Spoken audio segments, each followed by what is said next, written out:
ನನ್ನ ನಮಸ್ಕಾರಗಳು. ನನ್ನ ಹೆಸರು ಅಮೂಲ್ಯ ಎನ್ವಿ, 9ನೇ ತರಗತಿ ಎ ವಿಭಾಗ. ನಾನು ಈ ದಿನ ಒಂದು ಚಟುವಟಿಕೆಯನ್ನು ಮಾಡಿದ್ದೀನಿ. ಇದ್ರ ಹೆಸರು ಏನಂದ್ರೆ ಟೈಪ್ಸ್ ಆಫ್ ಆಂಗಲ್, ಅಂದ್ರೆ ಕೋನಗಳ ವಿಧಗಳು. ಇದ್ರ ಎಕ್ಸ್ಪ್ಲೇಷನ್ ನೋಡೋದಾದ್ರೆ ಅಕ್ಯೂಟ್ ಆಂಗಲ್ ತಗೊಂಡಿದ್ದೀನಿ. ನಾನು ಫಸ್ಟ್ ಅಕ್ಯೂಟ್ ಆಂಗಲ್ ಅಂದ್ರೆ ಲಘು ಕೋನ. ಲಘು ಕೋನ ಅಂದ್ರೆ 0 ಡಿಗ್ರಿಗಿಂತ ಜಾಸ್ತಿ ಇರುತ್ತೆ, 90 ಡಿಗ್ರಿಗಿಂತ ಕಡಿಮೆ ಇರುತ್ತೆ. ಅಂದ್ರೆ more than 0 degree, less than 90 degree. ಇಂತಹ ಕೋನವನ್ನು ನಾವು ಲಘು ಕೋನ ಅಂದ್ರೆ ಅಕ್ಯೂಟ್ ಆಂಗಲ್ ಅಂತ ಎಂದು ಕರಿತೀವಿ.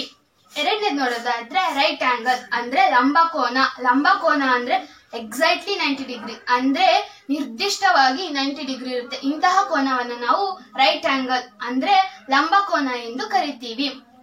ಮೂರನೇದು ನೋಡೋದಾದ್ರೆ ಅಬ್ಟ್ಯೂಸ್ ಆಂಗಲ್ ಅಂದ್ರೆ ವಿಶಾಲ ಕೋನ. ವಿಶಾಲ ಕೋನ ಅಂದ್ರೆ 90 ಡಿಗ್ರಿಗಿಂತ ಜಾಸ್ತಿ ಇರುತ್ತೆ, 180 ಡಿಗ್ರಿಗಿಂತ ಕಡಿಮೆ ಇರುತ್ತೆ. ಅಂದ್ರೆ more than 90 degree, less than 180 degree. ಇಂತಹ ಕೋನವನ್ನು ನಾವು ವಿಶಾಲ ಕೋನ ಅಂದ್ರೆ ಅಬ್ಟ್ಯೂಸ್ ಆಂಗಲ್ ಅಂತ ಕರಿತೀವಿ.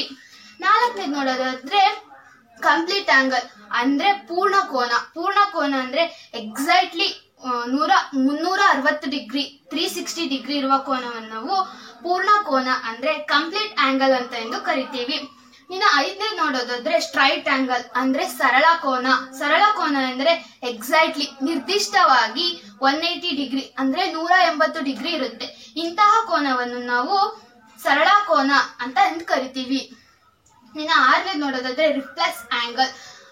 ರಿಫ್ಲೆಕ್ಸ್ ಆಂಗಲ್ ಅಂದ್ರೆ ಪ್ರತಿಫಲನ ಕೋನ. ಪ್ರತಿಫಲನ ಕೋನ ಅಂದ್ರೆ more than 180 degree, less than 360 degree. ಅಂದ್ರೆ 180 ಡಿಗ್ರಿಗಿಂತ ಜಾಸ್ತಿ ಇರುತ್ತೆ, 360 ಡಿಗ್ರಿಗಿಂತ ಕಡಿಮೆ ಇರುತ್ತೆ. ಇಂತಹ ಕೋನವನ್ನು ರಿಫ್ಲೆಕ್ಸ್ ಆಂಗಲ್ ಅಂದ್ರೆ ಪ್ರತಿಫಲನ ಕೋನ ಎಂದು ಕರಿತೀವಿ. Thank you. Hi friends, my name is Sushma GP. I'm studying in 10th English medium. In this video, we are going to learn how to create the table of some trigonometric ratios. By trigonometric ratios, I mean sin theta, cos theta and tan theta. And in this video, we are going to create a table of values of these ratios like 0 degree, 30 degree, 45 degree, 60 degree, 90 degree. When the sin theta is equal to 0 degree, then the value is 0. When cos theta is equal to 0 degree, then the value is 1. When tan theta is equal to 0 degree, then the value is 0. When cosec theta is equal to 0 degree, then the value is not defined. When sec theta is equal to 0 degree, then the value is 1. When cot theta is equal to 0 degree, the value is not defined. When the sin theta is equal to 30 degree, then the value is 1 by 2. When cos theta is equal to 30 degree, then the value is root 3 by 2. When tan theta is equal to 30 degree, then the value is 1 by root 3. When the cosec theta is equal to 30 degree, the value is 2. When the sec theta is equal to 30 degree, then the value is 2 by root 3. When the cot theta is equal to 30 degree, then the value is root 3. When sin theta is equal to 45 degree, then the value is 1 by root 2. When the cos theta is equal to 45 degree, then the value is 1 by root 2. When the tan theta is equal to 45 degree, then the value is 1. When cosec theta is equal to 45 degree, then the value is root 2. When the sec theta is equal to 45 degree, then the value is root 2. When the cot theta is equal to 45 degree, then the value is 1. When cos theta is equal to 60 degree, the value is root 3 by 2. When cos theta is equal to 60 degree, then the value is 1 by 2. When the tan theta is equal to 60 degree, then the value is root 3. When the cosec theta is equal to 60 degree, then the value is root 3 by 2 by root 3. When the sec theta is equal to 60 degree, then the value is 2. When the cot theta is equal to 60 degree, then the value is 1 by root 3. When the sin theta is equal to 90 degree, then the value is 1. When cos theta is equal to 90 degree, then the value is 0. When tan theta is equal to 90 degree, then the value is not defined. When cos theta is equal to 90 degree, when cosec theta is equal to 90 degree, then the value is 1. When sec theta is equal to 90 degree, then the value is not defined. When cot theta is equal to 90 degree, then the value is 0. Thank you. Hi friends, my name is Srushti H, 9th standard, A section, GGHS, Nalluru. In this video, we are going to learn how to create a table as introduction of number system. First one, natural numbers. Natural numbers is denoted by n. What is natural numbers? Natural numbers which are used for counting are natural numbers. These are example for natural numbers: 1, 2, 3, 4, 5, 6, etc. etc. Now we can see whole number. Whole number is denoted by W. What is whole number? The set of natural numbers identing 0 is called whole number. These are example for whole number: 0, 1, 2, 3, 4, 5, 6, 7. Example. Next one, integers. Integers number is denoted by Z. What is integers? The set of a numbers whole including negative numbers are integers. These are example for integers. Next one, rational numbers. Rational numbers is denoted by Q. What is rational numbers? A numbers can be expressed as P by Q, where P and Q are integers or rational numbers. These are example for rational numbers. Thank you. Hi guys, my name is Sushma GP. I am studying 10th standard in English medium. We already know about real number system, but in this video, let's recall them. What are the real numbers? A real number is a number that can be formed on the number line. Then what are the importance of the real number? In addition to measuring distance, real numbers can be used to measure the numbers. What are the natural numbers? The numbers which can be used to count 1, 2, 3, 4, 5, 6, etc. Then what are the whole numbers? The numbers which cannot be written without factors. Then what are the integers? Integers, the numbers which contain whole number, negative whole number. Integers can be positive, negative and 0. Then what are the irrational numbers? An irrational number is a rational number, cannot be expressed as the ratio of two integers. Then what are the rational numbers? Numbers which can be expressed in the form of the 8/4, √36, 5, -10, 0, etc. Thank you for watching. ನನ್ನ ನಮಸ್ಕಾರಗಳು. ನನ್ನ ಹೆಸರು ಮಾನಸ. ನಾನು 9ನೇ ತರಗತಿ B ವಿಭಾಗದಲ್ಲಿ ಓದುತ್ತಿದ್ದೇನೆ. ನಾನು ಇಂದು ವರ್ಗ ಸಂಖ್ಯೆಗಳ ಬಗ್ಗೆ ಪೂರ್ಣ ಮಾಹಿತಿಯನ್ನು ಕೊಡುತ್ತಿದ್ದೇನೆ. ವರ್ಗ ಸಂಖ್ಯೆಗಳು ಎಂದರೇನು? ಎರಡು ಸಮಪೂರ್ಣ ಅಂಕ ಗುಣಲಬ್ಧಗಳನ್ನು ವರ್ಗ ಸಂಖ್ಯೆಗಳು ಎನ್ನುತ್ತೇವೆ. ವರ್ಗ ಸಂಖ್ಯೆಗಳ ಬಗ್ಗೆ ಒಂದು ಚಿಕ್ಕ ಮಾಡೆಲ್ ಅನ್ನು ಮಾಡಿದ್ದೇನೆ ನೋಡಿ. 1 square = 1, 2 square = 4, 3 square = 9, 4 square = 16, 5 square = 25, 6 square = 36, 7 square 49, 8 square = 64,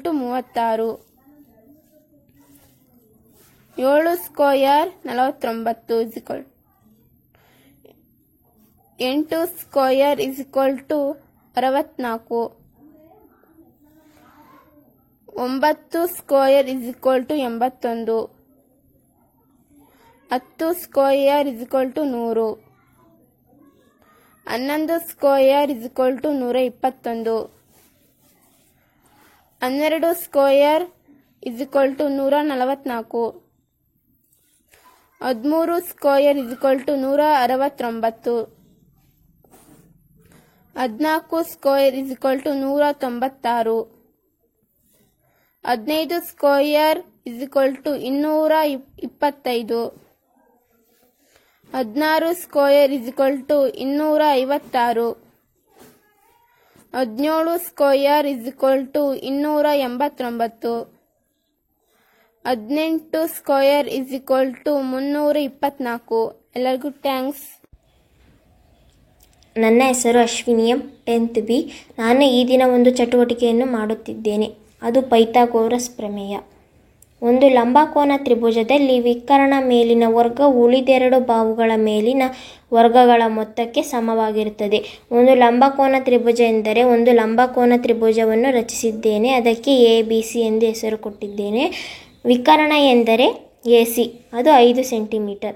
5 square ಆದರೆ 25 ಆಗುತ್ತೆ. 5ನ್ನು 2 ಬಾರಿ ಗುಣಿಸಿದರೆ 25 ಬರುತ್ತೆ. ಅದಕ್ಕೆ 25 ಚಿಕ್ಕ ಚಿಕ್ಕ ಚೌಕವನ್ನು ರಚಿಸಿದ್ದೇವೆ. ಪಾದ 4 ಸೆಂಟಿಮೀಟರ್. 4 ಸ್ಕ್ವೇರ್ ಆದರೆ 4ನ್ನು 2 ಬಾರಿ ಗುಣಿಸಿದರೆ 16 ಬರುತ್ತೆ. ಅದಕ್ಕೆ 16 ಚಿಕ್ಕ ಚಿಕ್ಕ ಚೌಕವನ್ನು ರಚಿಸಿದ್ದೇನೆ. 3 ಸ್ಕ್ವೇರ್ ಅಂದರೆ 9. 9 ಚಿಕ್ಕ ಚಿಕ್ಕ ಚೌಕವನ್ನು ರಚಿಸಿದ್ದೇನೆ. ವಿಕರ್ಣ ಮೇಲಿನ ವರ್ಗವು ಉಳಿದೆರಡು ಬಾಹುಗಳ ಮೇಲಿನ ವರ್ಗಗಳ ಮೊತ್ತಕ್ಕೆ ಸಮವಾಗಿರುತ್ತದೆ ಎಂದರೆ ವಿಕರ್ಣ ಮೇಲಿನ ಮೊತ್ತವು 25 ಆಗಿರೋದ್ರಿಂದ ಇವೆರಡು ಬಾಹುಗಳ ಮೊತ್ತವು ಇದಕ್ಕೆ ಸಮ. 16 + 9 + 16 25. ಇವೆರಡರ ಮೊತ್ತ ಇದಕ್ಕೆ ಸಮವಾಗಿರುತ್ತದೆ. AC square = AB square + BC square. AC square ಅಂದರೆ 5 ಸ್ಕ್ವೇರ್ = AB ಸ್ಕ್ವೇರ್ ಅಂದರೆ 3 ಸ್ಕ್ವೇರ್ ಪ್ಲಸ್ BC ಸ್ಕ್ವೇರ್ ಅಂದರೆ 4 ಸ್ಕ್ವೇರ್. 5 ಸ್ಕ್ವೇರ್ ಅಂದರೆ 5ನ್ನು 2 ಬಾರಿ ಗುಣಿಸಿದರೆ 25 ಆಗುತ್ತೆ. =3 ಸ್ಕ್ವೇರ್ ಅಂದರೆ 3ನ್ನು 2 ಬಾರಿ ಗುಣಿಸಿದರೆ 9 ಆಗುತ್ತೆ. ಪ್ಲಸ್ 4 ಸ್ಕ್ವೇರ್ ಅಂದರೆ 16. 4ನ್ನು 2 ಬಾರಿ ಗುಣಿಸಿದರೆ 16 ಆಗುತ್ತೆ.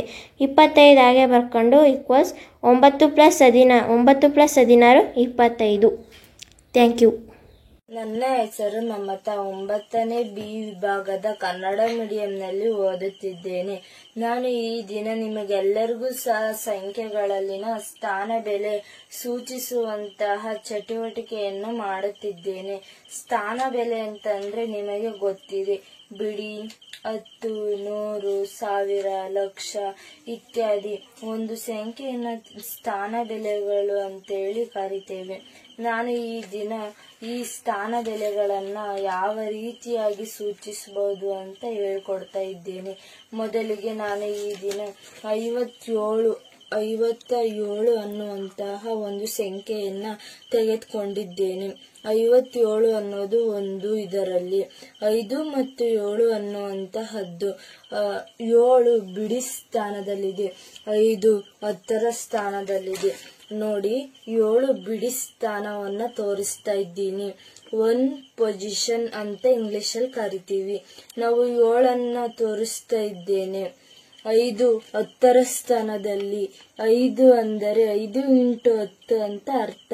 ಅಲ್ಲಿಗೆ 50 ಆಗುತ್ತದೆ.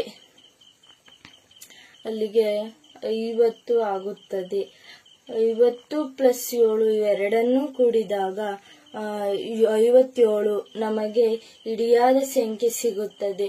ನಂತರ ನಾನು ಮೂರನೆಯ ಸಂಖ್ಯೆಯನ್ನು ತೆಗೆದುಕೊಳ್ತಾ ಇದ್ದೀನಿ.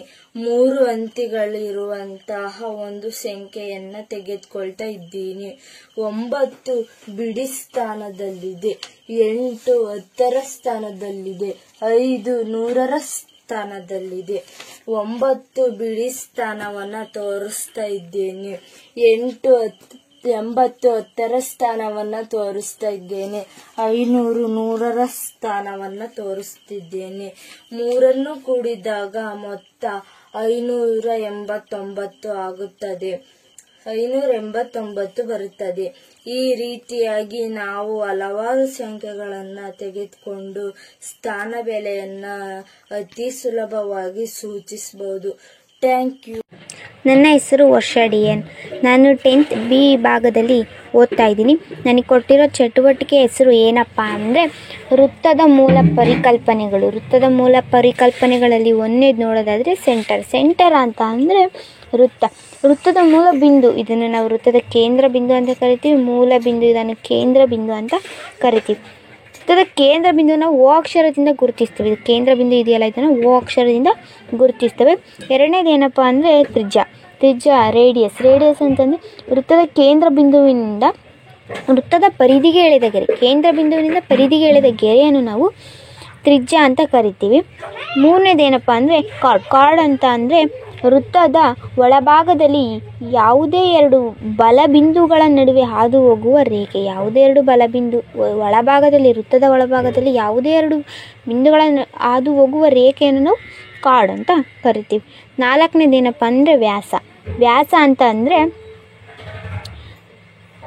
ವೃತ್ತ ಕೇಂದ್ರದ ಮೂಲಕ ಹಾದು ಹೋಗುವ ಜಾವನ್ನು ನಾವು ವ್ಯಾಸ ಅಂತ ಕರಿತೀವಿ. ವೃತ್ತ ಕೇಂದ್ರದ ಮೂಲಕ ಹಾದು ಹೋಗಿದೆಯಲ್ಲ, ಇದನ್ನು ವ್ಯಾಸ ಅಂತ ಕರಿತೀವಿ. ವ್ಯಾಸನೂ ಒಂದು ಜಾ ಆಗಿರುತ್ತದೆ. ವ್ಯಾಸ ವೃತ್ತದಲ್ಲಿನ ಅತ್ಯಂತ ದೊಡ್ಡ ಜಾ ಆಗಿರುತ್ತದೆ. ಐದನೇದೇನಪ್ಪ ಅಂತ ಅಂದರೆ ಆರ್ಕ್ ಅಂತ ಅಂದರೆ ಚಾಪ. ವೃತ್ತದ ಪರಿಧಿಯಲ್ಲಿ ಎರಡು ಬಿಂದುಗಳ ನಡುವಿನ ಜಾಗ, ಇದು ಪರಿಧಿ ಇದೆಯಲ್ಲ, ಅದು ಎರಡು ಬಿಂದುಗಳ ನಡುವಿನ ಜಾಗವನ್ನು ನಾವು ಆರ್ಕ್ ಅಂತ ಕರಿತೀವಿ. ಆರನೇದೇನಪ್ಪ ಅಂತ ಅಂದರೆ ಅರ್ಧ ವೃತ್ತ ಅಂತಂದರೆ ಎಕ್ಸ್ ಮತ್ತು ವೈಗಳು ವೃತ್ತದ ಅಂತ್ಯಬಿಂದುಗಳಾದಾಗ ಎರಡು ಕಂಸಗಳು ಸಮನಾಗಿದ್ದಾಗ ಪ್ರತಿಯೊಂದನ್ನು ಅರ್ಧ ವೃತ್ತ ಅಂತ ಕರಿತೀವಿ. ಎಕ್ಸ್ ಮತ್ತು ವೈಗಳು ಅದರ ಕಂಸಗಳು ಸಮನಾಗಿದ್ದಾಗ ಅದನ್ನು ಯಾವಾಗಲೂ ಅರ್ಧ ವೃತ್ತ ಅಂತ ಕರಿತೀವಿ. ಏಳನೇದೇನಪ್ಪ ಅಂತ ಅಂದರೆ ಸುತ್ತಳತೆ ಅಂತ ಹೇಳಿದರೆ ಏನಪ್ಪ ಅಂತಂದರೆ ವೃತ್ತದ ಒಟ್ಟು ಪರಿಧಿಯಲ್ಲಿ ಎರಡು ಬಿಂದುಗಳ ನಡುವಿನ ಜಾಗ, ವೃತ್ತದ ಒಟ್ಟು ಪರಿಧಿಯಲ್ಲಿ ಎರಡು ಬಿಂದುಗಳ ನಡುವಿನ ಜಾಗವನ್ನು ನಾವು ಸುತ್ತಳತೆ ಅಂತ ಕರಿತೀವಿ. ಇದರ ವಿಸ್ತೀರ್ಣ ಏನಪ್ಪ ಅಂದರೆ C=2πrಗೆ ಸಮವಾಗಿರುತ್ತದೆ. C=πrಗೆ ಸಮವಾಗಿರುತ್ತದೆ. ಪೈ ಅಂತ ಅಂದರೆ 22/7. ಆರ್ ಅಂತ ಅಂದರೆ ತ್ರಿಜ್ಯ. 22/7 ಇದು ಸ್ಥಿರ ಬೆಲೆ ಆಗಿರುತ್ತದೆ. Thank you. ನನ್ನ ಹೆಸರು ದಿವ್ಯಾ ಎಚ್. ನಾನು 10ನೇ ತರಗತಿ ಬಿ ವಿಭಾಗದಲ್ಲಿ ಓದ್ತಿದ್ದೇನೆ. ನಾನು ಈ ದಿನ ಸಂಖ್ಯಾ ಪದ್ಧತಿಯ ಮನೆ ಎನ್ನುವುದರ ಬಗ್ಗೆ ಒಂದು ಮಾಡಲನ್ನು ಮಾಡಿದ್ದೇನೆ. ಇದು ಸಂಖ್ಯಾ ಪದ್ಧತಿಯ ಮನೆ.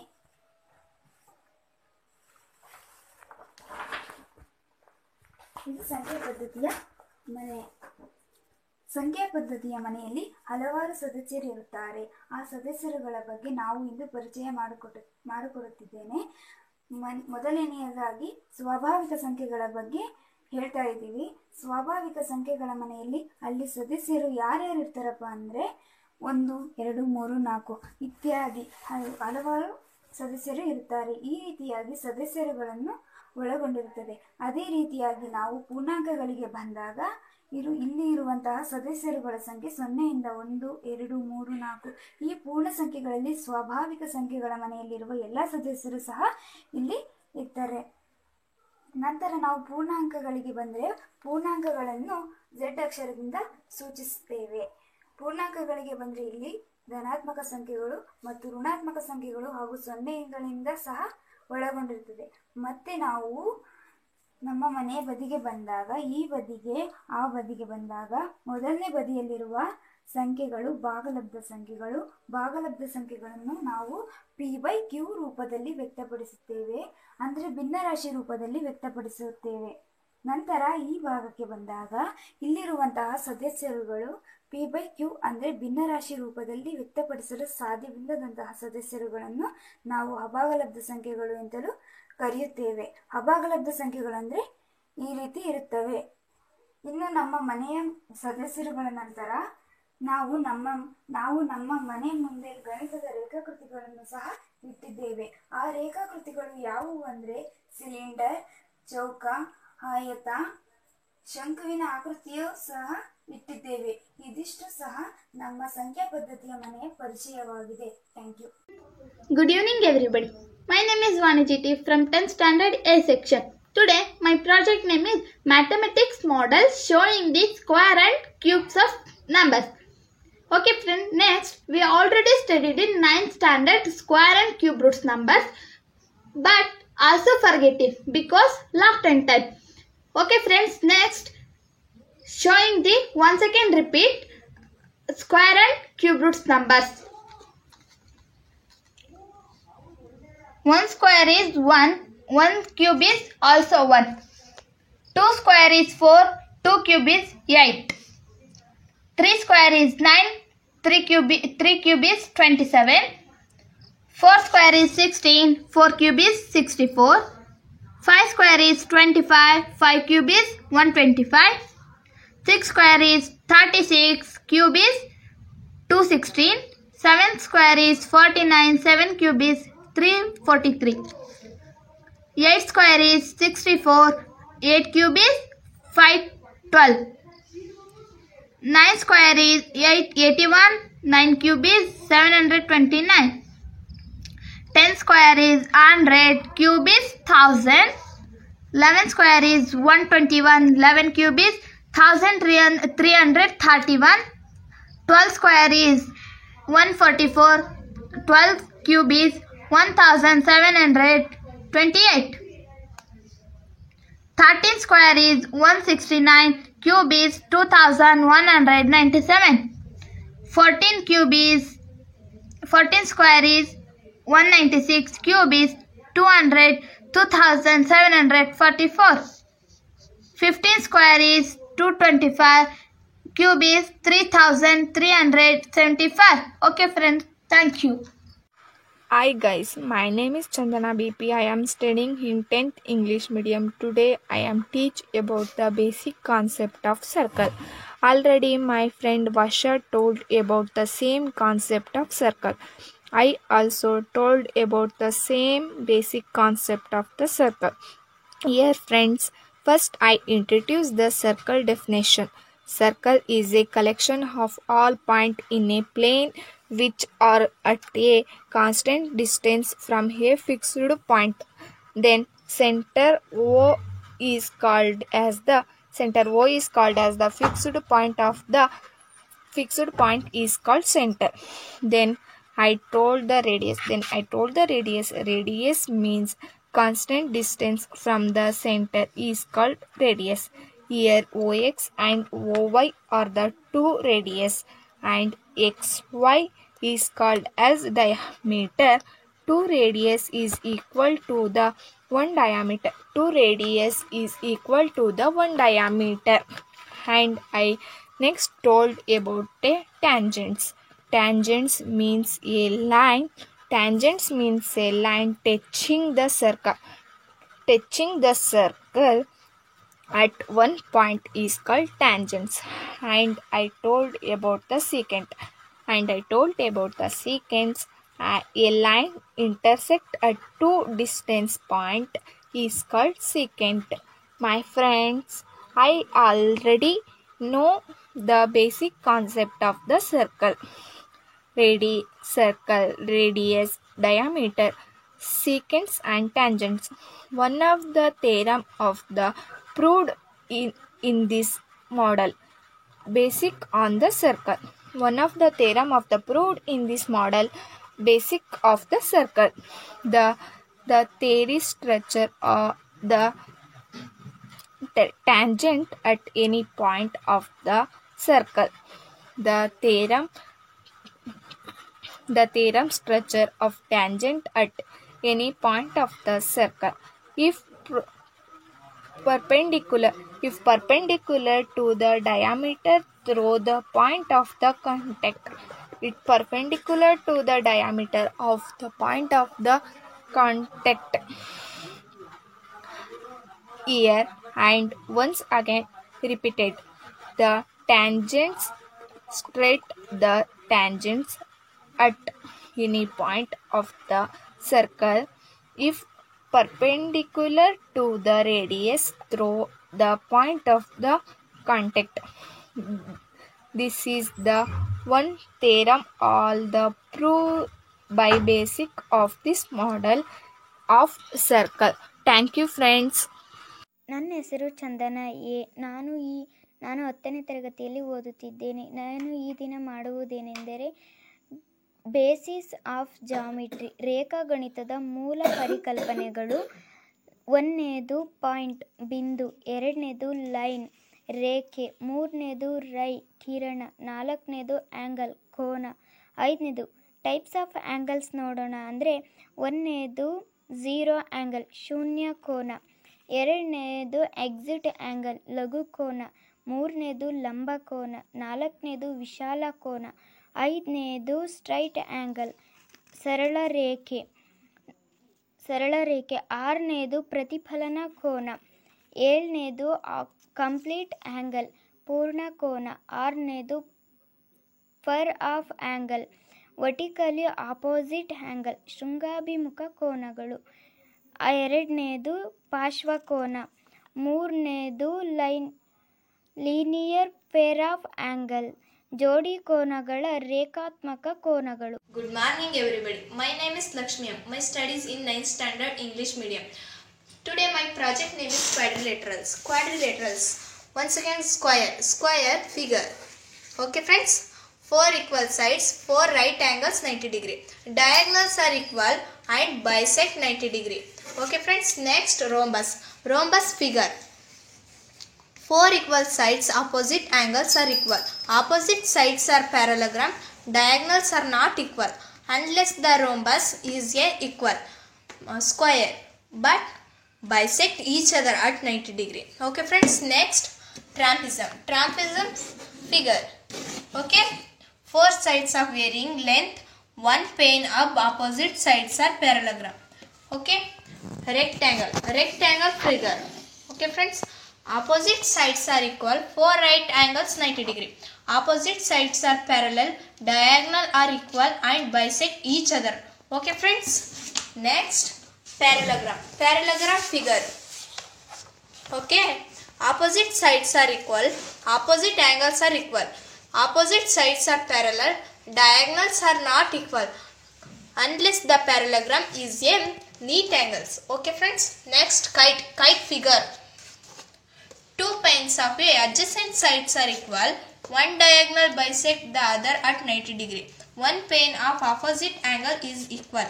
Okay friends, thank you so much. ಸಿಂಚನ 10ನೇ ತರಗತಿಯಲ್ಲಿ ಬಿ ವಿಭಾಗ ಓದುತ್ತಿದ್ದೇನೆ. ನಾನು ಈ ದಿನ a + b² = a² + 2ab + b². ಬೀಜಗಣಿತದ ಸೂತ್ರವನ್ನು ಪ್ರಾಯೋಗಿಕವಾಗಿ ಹೇಗೆ ಮಾಡಬಹುದನ್ನು ತೋರಿಸುತ್ತಿದ್ದೇನೆ ನೋಡಿ. ನಾನು ಆಲ್ರೆಡಿ ಡ್ರಾಯಿಂಗ್ ಶೀಟ್ನಲ್ಲಿ 2 ಚೌಕಗಳು 2 ಆಯತಗಳನ್ನು ಬರೆದಿದ್ದೇನೆ. 2 ಚೌಕಗಳಿಗೆ ಹೊಂದುವಂತೆ ಮತ್ತೆ ರೊಟ್ಟಿನಲ್ಲಿ 2 ಚೌಕಗಳು ಮತ್ತೆ 2 ಆಯತಗಳನ್ನು ಕಟ್ ಮಾಡಿದ್ದೇನೆ. 2 ಚೌಕಗಳು ಮತ್ತೆ 2 ಆಯತಗಳನ್ನು ಆಯಾ ಜಾಗದಲ್ಲಿ ಅವುಗಳನ್ನು ಇಡುತ್ತಿದ್ದೇನೆ.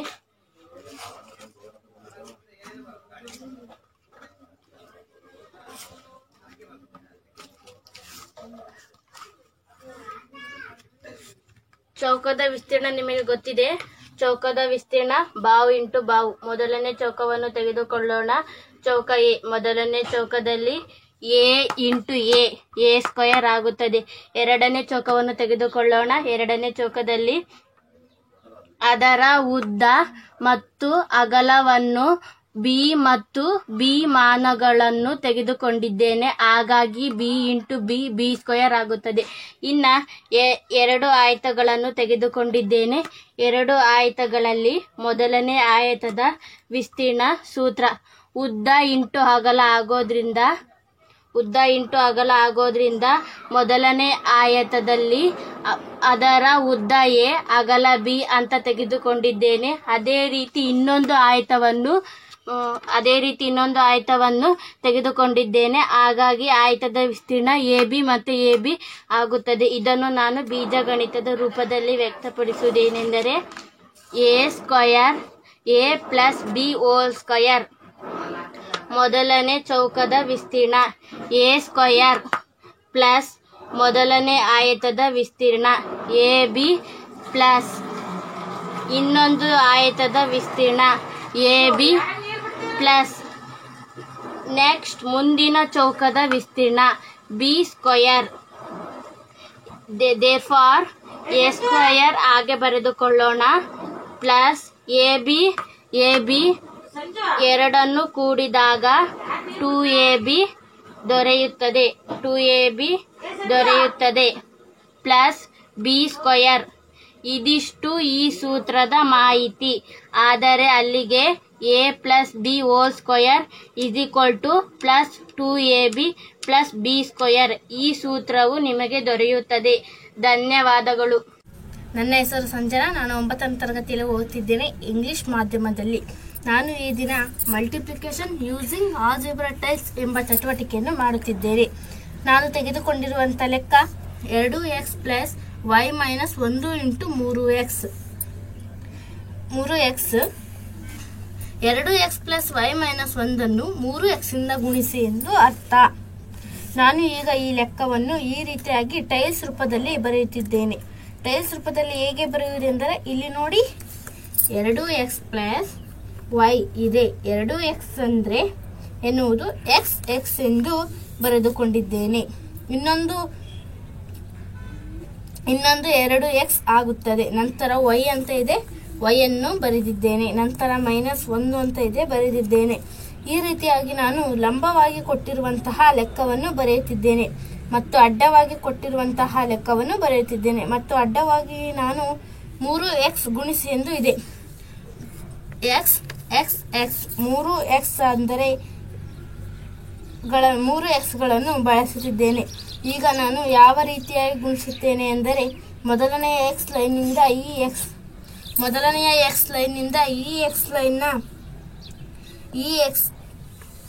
ಲೈನ್ನಿಂದ 3x ಅಂದರೆ x ಎಂದು ಬರೆದುಕೊಂಡಿದ್ದೇವಲ್ಲ. ಈ ರೀತಿಯಾಗಿ ನಾನು ಲಂಬವಾಗಿರುವಂತಹ x ನಿಂದ ಅಡ್ಡವಾಗಿ x ಜೊತೆಗೆ ಗುಣಿಸುತ್ತಿದ್ದೇನೆ. x ಅಂದರೆ x ಸ್ಕ್ವಯರ್, x ಅಂದರೆ x ಸ್ಕ್ವಯರ್, x ಅಂದರೆ x ಸ್ಕ್ವಯರ್. ಇನ್ನೊಂದು ಅದೇ ರೀತಿಯಾಗಿ ಗುಣಿಸುತ್ತಿದ್ದೇನೆ. x ಅಂದರೆ x square, x into x ಅಂದರೆ x square, x into x ಅಂದರೆ x ಸ್ಕ್ವಯರ್. ನಂತರ y ಅನ್ನು ಮತ್ತೆ ಲಂಬವಾಗಿರುವ y ನಿಂದ next x ಗುಣಿಸುತ್ತಿದ್ದೇನೆ. x into y xy, x into y xy, x into y xy. Minus 1 into x minus 1x, minus 1 into x minus 1x, minus 1 into x minus 1x. ಈ ರೀತಿಯಾಗಿ ನಾನು tiles ರೂಪದಲ್ಲಿ ಬಳಸಿಕೊಂಡು ಗುಣಲಬ್ಧವನ್ನು ಮಾಡಿದ್ದೇನೆ. ಇದರ ಫಲಿತಾಂಶ ಅಂದರೆ x ಸ್ಕ್ವಯರ್ ಅಂದರೆ 3x ಸ್ಕ್ವಯರ್, ಒಟ್ಟು 6x ಸ್ಕ್ವಯರ್ ಆಗುತ್ತೆ. ಪ್ಲಸ್ xy ಅಂದರೆ ಇನ್ನೊಂದು 3 ಇದೆ, xy ಇನ್ನೊಂದು 3 ಇದೆ. xy ಎನ್ನುವುದು 3xy ಆಗುತ್ತದೆ. ಮೈನಸ್ 1 ಇರುವುದನ್ನೆಲ್ಲ ಕೂಡಿ 3x ಆಗುತ್ತದೆ. ಈ ರೀತಿಯಾಗಿ ನಾನು ಆಲ್ಜಿಬ್ರಾ ಟೈಲ್ಸ್ ರೂಪದಲ್ಲಿ ಲೆಕ್ಕವನ್ನು ನಾವು ಮಾಡಬಹುದು. Thank you friends. Hi friends, my name is Niriksha, 10th standard A section.